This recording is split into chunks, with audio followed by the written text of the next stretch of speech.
Komoditas unggulan rempah-rempah seperti kemiri, kayu manis, ketumbar, hingga pupuk batguano dan komoditas yang berasal dari hasil laut dan tambak di Sulawesi Selatan seperti rumput laut, ikan segar, gurita, karagenan, mete kupas, daging, kepiting, udang olahan, udang segar, dan cumi diekspor ke beberapa negara tujuan, yakni Hong Kong, Amerika Serikat, Cina, Italia, Kanada, Rusia, Perancis, Jepang, Australia, dan Korea Selatan.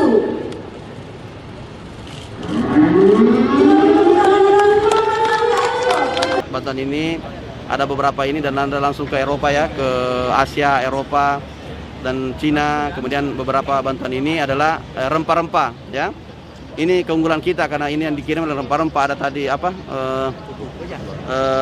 Kayu manis, ada kemudian ketumbar, ada kemudian merica dan beberapa lainnya ya.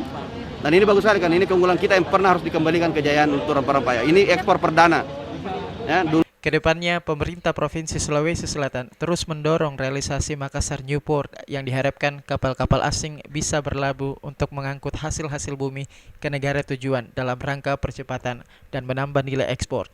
Tridiwanti, Fajar TV, Fajar Radio melaporkan.